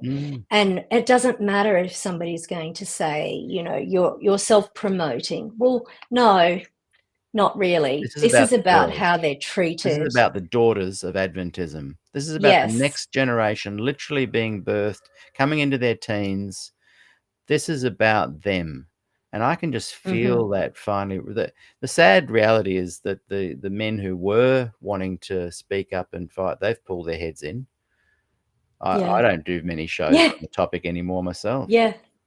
I'm not surprised. And so I was so thrilled that Paul Katanko came on the show, and I hope he comes back. He's away at the moment. He would have come on today, I'm pretty sure. Yes, let me just say that. On holiday. But I'm hoping he comes back in a week or two, because it's time now that this discussion doesn't go away, and it's only going to not go away when these women who are commissioned and employed by the church speak publicly. That's not cajoling. That's just the facts. It's not going to end until the people who are being suppressed the most by this speak up on behalf of the daughters. That's just a fact. I think you're right. By the way, you mentioned Paul, and I don't think I mentioned this earlier, but yes, he's overseas at the moment. Otherwise, he would be here too. So he does plan to come and have another chat with you, Peter. So he's on a Reformation tour, Yeah. and I think it was good timing for him to get away. But it's also their 30th anniversary this year, so their 30th Nice. Yeah. year Oh, yeah. Yeah. Totally of understand. marriage. So yeah. I Anyway, wonder, and have you had any inkling of this? What kind of pressure is being placed on these union leaders from the Ted Wilson kind of cabal, from the Erton Kohlers? What pressure? There's got to be something coming in writing or on the phone. Like what? Yeah, I It's know. not just Silence them. on Like if that they were end. totally left to their own devices, things would have changed. I know these Yeah, guys. They are good I guys. do. They want I change. have heard I've heard other situations, but not about this specifically, where people have been told they will not be getting their next the next appointment because they've stuck their head up about something or other. So I'm sure that that is what's going on behind the scenes, and we're not privy to any of that. A lot of that is kept in the dark from us. So anyway, back to what happened during the constituency meeting. There was a lot of discussion, but it was only about the biblical foundations for ordination and the role of elders. And during that time, Dr. Pratt reiterated many times, and I tried to get Paul to actually quantify this, and I said, would it have been more than a dozen times? And he said, oh yes. So he said, let's make the journey together, we're better together. So he's making an appeal to unity, and we've heard this appeal to unity so many times. Yes, at least 60 years. Yeah, and that is what adds another layer to obscuring the issue over and over again. It gets deprioritized, it gets pushed down the list, and it never gets dealt with. So, but there were people who supported women's ordination. Well, this isn't together. How is this being together when male and female ministers aren't equal? Surely that it can't be seen as together. Let's start this whole thing, this discussion about the biblical foundations for ordination with being equal. So anyway, Hasn't that Paul is already still been planning at this established? stage. Like I'm pretty sure that No, 60 years ago when they were talking about this, yeah, like let's move exactly. through this But in together. reality, I mean, ordination comes from a very sketchy background when you think about it. It is sort of a little bit of a Catholic byproduct. Where is it biblically? Have that discussion if you want, but the fact is that it's a much bigger thing that they're attempting than they're capable of solving, and it's unrealistic what they're attempting to solve. I don't know if I'm making sense here, Peter. Sorry if I'm not. No, it's Trying good. very hard to break it down. Great. Anyway, at this stage, Paul is still planning to make a motion, but then there is a preemptive strike. Because as we know, if we look back to these meetings here. This is back into the meeting now. He's about, yeah. He knows all this stuff's going on. He knows they've turned it into just a discussion. He's got a preemptive strike he's going to bring into play. Well, Paul is wanting to make that motion from the floor because it's constitutionally the right of a constituent to make a motion from the floor. They can't really stop him, okay? And he was going to say, can we do a procedural motion that allows for motions about women's ordination, about ordination? So they have to at first establish that it is now okay, instead of being just a discussion, this can be a situation where we can make a motion. Then they vote on that, and then they can vote on whether they want women's ordination or not. Does that make sense? I hope so. What actually happens, though, is that instead of Pastor Paul being able to make that motion, Brendan Pratt steps in and makes the preemptive strike. We are not. I want to make a motion that there will be no motions. So because of all of the rhetoric around unity, let's make this journey together, and because people don't really understand the political stuff going on behind the scenes, people vote for unity. The constituents, the delegates say, yes, let's make no motions, therefore there will be no votes. So it was totally taken off the floor. So he didn't even get to speak from the floor. So Paul didn't even get to make this preemptive strike. No, well, yes, it was a preemptive strike from Pastor Paul. It was going to be, but before he could do that, Brendan preempted that's that. very interesting. So when we had our interview with him 2 weeks ago, and he was saying he would be planning to speak from the floor. Yeah. And I said, oh, they'll probably make it you can't even speak from the floor. And he said, oh, no, you can't do that. But that's actually what happened. That is a real step back. That's even worse than I thought. I wonder if Neryl's still watching and realise it's even worse than we thought. It's just horrendous in my mind. So why would he do that? Well, he knew he'd had these conversations with Paul. He'd had these conversations with women. He knew the women wanted Paul to speak up, to make that motion from the floor that let's allow motions about this special focus topic of ordination. So this and then he stepped in. So this lunchtime meeting that Brendan Pratt had with the women was before this. They must have been furious after, even more so. I don't know whether they've put two and two together. Paul is so supportive of those people. I think, I'm not saying Paul is unable to see this, but in my mind, my opinion is that Brendan Pratt used that information and preemptively made the vote that there would be no motions, that it would be impossible, that it would be illegal to make those motions. Yeah. And Brendan, if you are watching, I really value your who you are as a person and what you do and your intentions. And I'd love you to come on the show and just share your side of things, uninterrupted. I won't ask any probing questions. We just want to know what's going on. Just a invitation publicly to Brendan Pratt to come on the program. And I've tried hard to understand it as well, Peter, and I don't like to make it seem that anyone is not a good person, because I actually think that, what Brendan wants is idealistic and lovely and maybe ideal.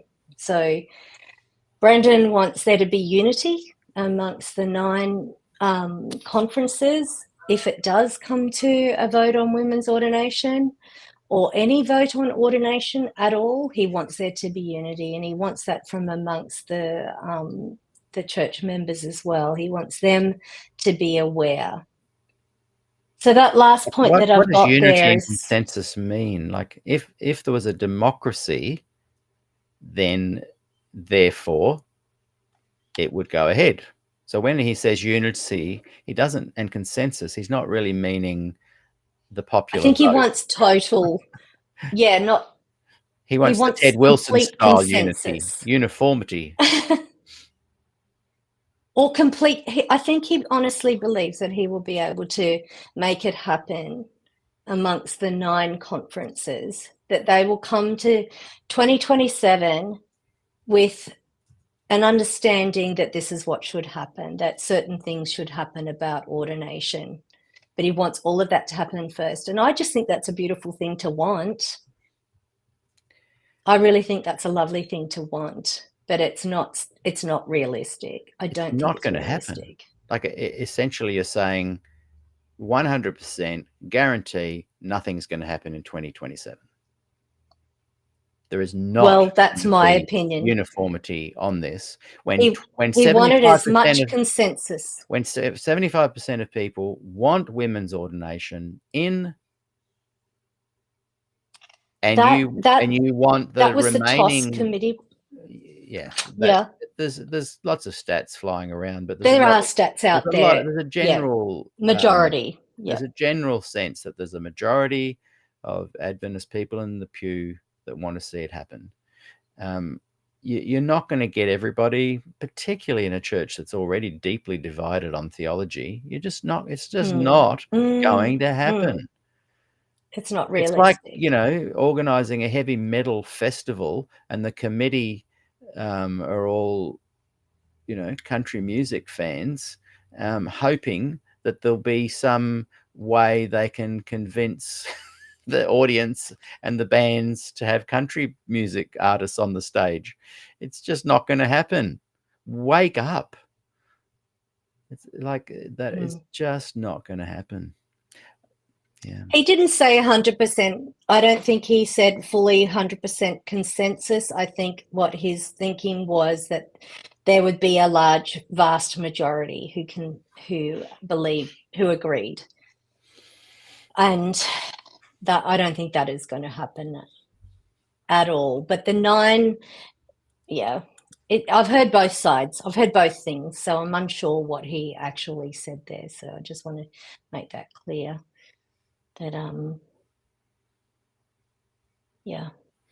well, it's not going to happen. Yeah. Okay, so then they decided that they wanted to talk about parameters. That's when they opened up the mic to the floor again. What are the parameters around this? We'll have a special constituency meeting in 2027. But because there was no ability to motion or vote, that particular thing is not actually even binding. So it is, and they're not actually committed to doing that. It may not happen. There are going to be a lot of other things. There's Australia for Christ in 2028. There are going to be a lot of other competing priorities that come up between now and then to basically probably push that off the table. Yeah, and that's really it, Peter. This is the sad page to me, and I have this little soup can here because I really like the way you said it's pushing the can down the road. Yeah, so. Kicking the can down the road. Kicking the can. There it is. Road, yeah. Unfortunately. Yeah.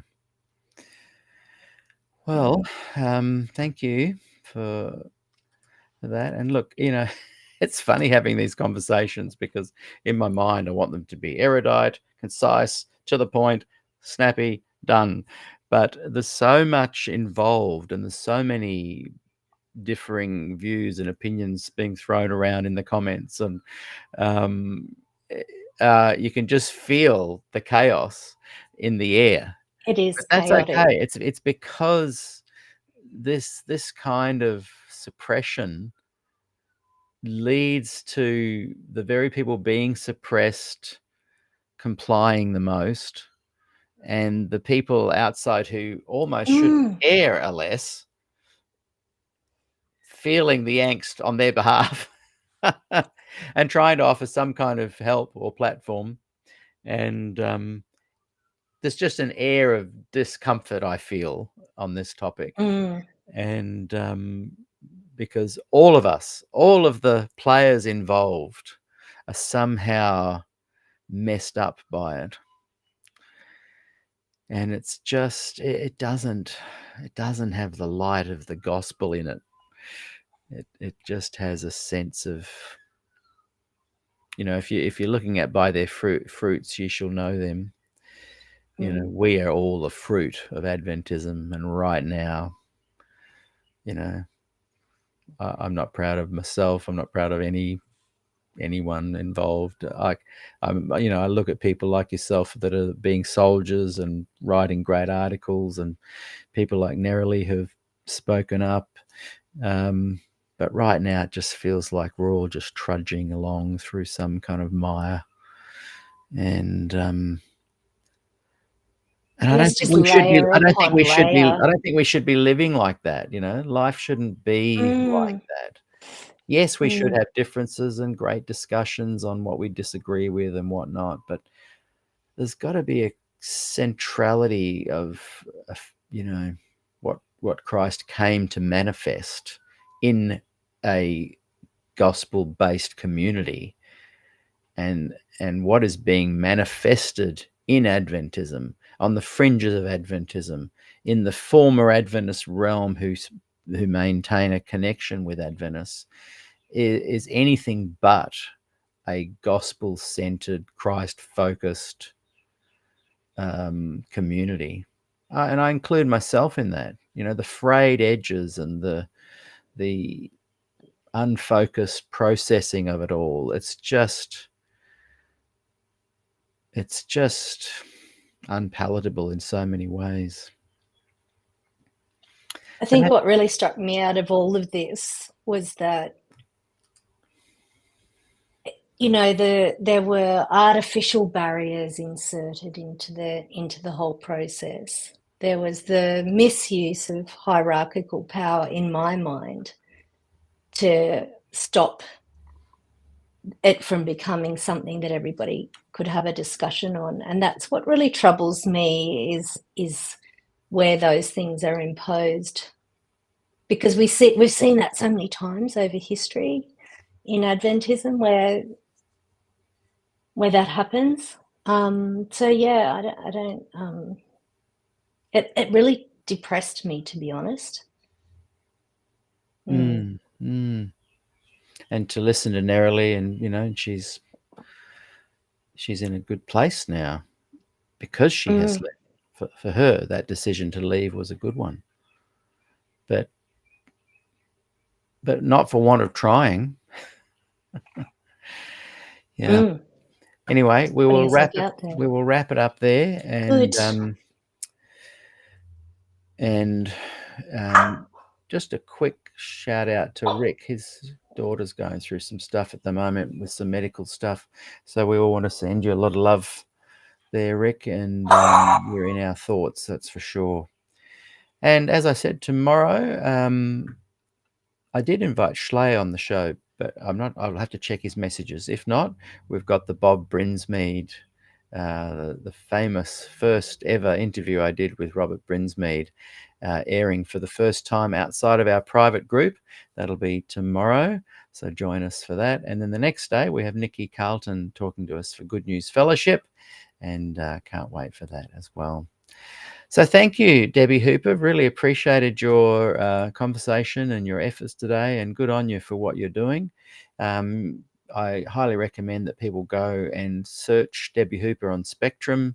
You've written several articles for them now.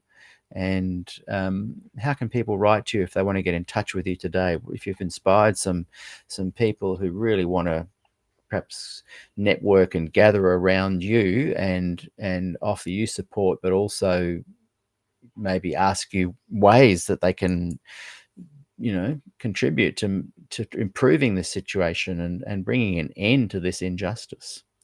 How can they get in touch with you? Well, they can email me if they would like. That's deb@freshwriting, all one word, .com.au. Well, or through Messenger. Yep, through Messenger on Facebook. Well, until next time, and thanks again, everybody. Don't forget to subscribe and like and do all those good, juicy things. And if you've got a few dollars spare, throw it into paypal.me/Peter Dixon Music. It really helps me keep putting out this content, which I love doing. So thanks, Debbie. We will see you in a week or two. Do you think Paul will be back next week or the week after? I'll find out an exact date. I don't think it'll be next week, though. Yeah.